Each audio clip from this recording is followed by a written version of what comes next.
Hello అందరికీ నమస్కారం అండి. ఈ వరలక్ష్మి పూజ విధానము మా ఇంట్లో నేను చేసుకున్న అమ్మవారిని మీకు చూపించడం అనేది కొంచెం ఆలస్యమైనందుకు నన్ను మన్నించండి.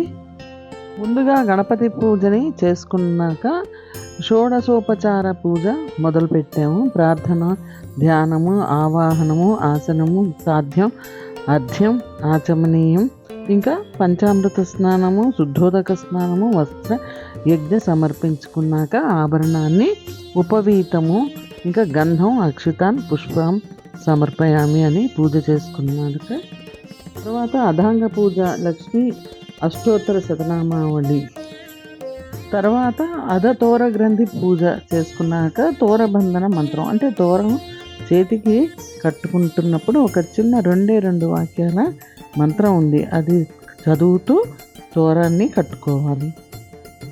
తర్వాత అక్షంతలు చేతిలో పట్టుకుని వరలక్ష్మీదేవి కథని పుస్తకంలో ఉన్న విధంగా చదువుకోవాలి.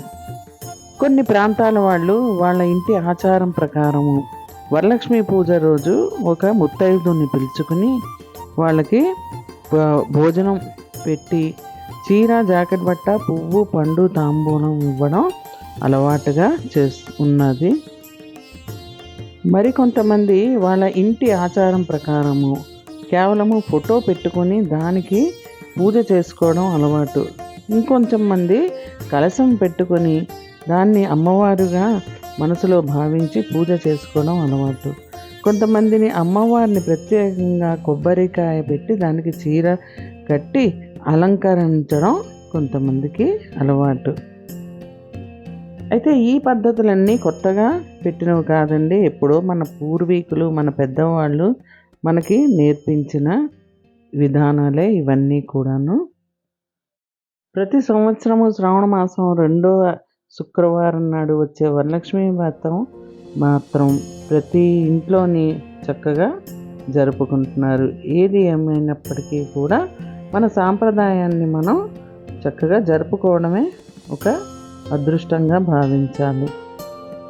మన తర్వాత తరం వారికి, ఆ తర్వాత తరం వారికి కూడా తెలియజేయాలన్న ఉద్దేశంతోనే నేను ఎక్కువగా ఇలాంటి వీడియోని పోస్ట్ చేస్తున్నానండి. ఇంకా మా ఇంట్లో మా కుటుంబ సభ్యులే కాకుండా మా చుట్టుపక్కల వాళ్ళు, ఇంకా సబ్స్క్రైబర్సే కాకుండా మిగిలిన వాళ్ళందరూ కూడా అష్టైశ్వర్యాలతో, ఆరోగ్యంతో చల్లగా ఉండాలని నేను మనస్ఫూర్తిగా కోరుకుని ఆ రోజు అమ్మవారికి పూజ చేసుకున్నానండి. మీరు కూడా చూసి ఆనందిస్తారన్న ఉద్దేశంతో ఈ వీడియోని ఈరోజు షేర్ చేస్తున్నాను. మీకు కనుక ఈ వీడియో నచ్చినట్టయితే తప్పకుండా లైక్ చేయండి, మీ ఫ్రెండ్స్కి, ఫ్యామిలీ మెంబర్స్కి షేర్ చేయండి. ఇంకా ఎలా ఉందో కామెంట్ రూపంలో తెలియజేయండి. మొదటిసారిగా టాటాస్ క్రియేటర్ స్టూడియో ఛానల్ని చూస్తున్న వాళ్ళు తప్పకుండా ఇలాంటి మంచి వీడియోల కోసం సబ్స్క్రైబ్ చేసుకోండి. మళ్ళీ ఇంకొక మంచి వీడియోతో మీ ముందుంటానండి.